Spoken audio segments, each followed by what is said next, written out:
Hello! Kumusta pong lahat sa atin mga kamanok? Panibagong araw, panibagong video na naman ng ating ipakita sa inyo. Sa videong ito, sakay tayo ng Motorila mga kamanok papuntang Agora Bus Terminal. Shout out sa Motorila driver. So, let's go!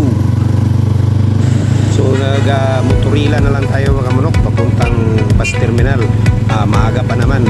At saka pag nag-taxi tayo, pag open mo lang ng pintuan ng taxi, nakapatak ng 40 pesos niyan.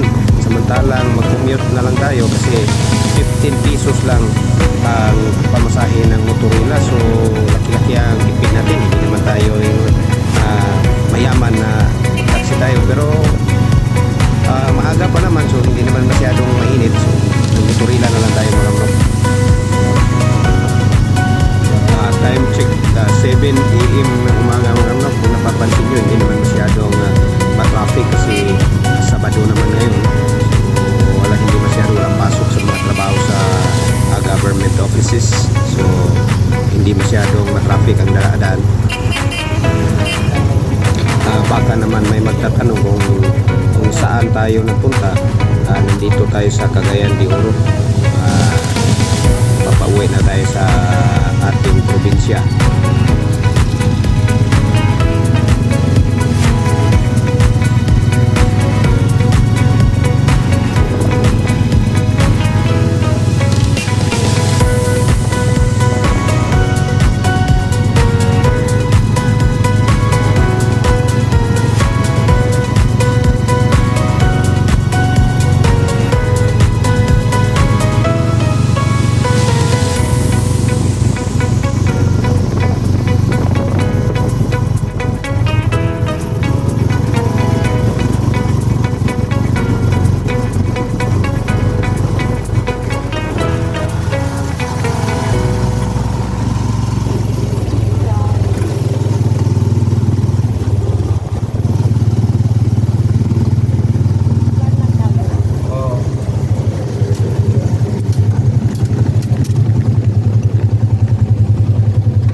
So, pansamantalang nag-stop muna tayo kasi naka-red light ang traffic light.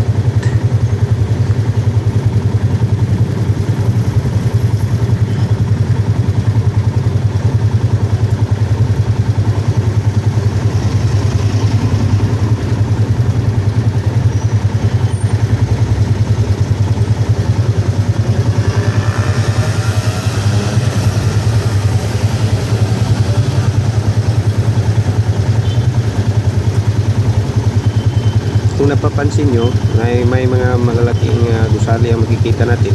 Itong sa left side, yun ang Northern Mindanao Medical Center or Provincial Hospital. At saka yung sa harap na may malaking building din, yun ang Gaisano Mall. Dito sa right side natin, hindi na natin makita. Diyan po ang Ayala Mall. Dito sa right side, hindi na makita kasi na tabunan. So, Ayala Mall dyan.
dito na lang na tayo mga kamanok kasi narating na tayo sa Agora.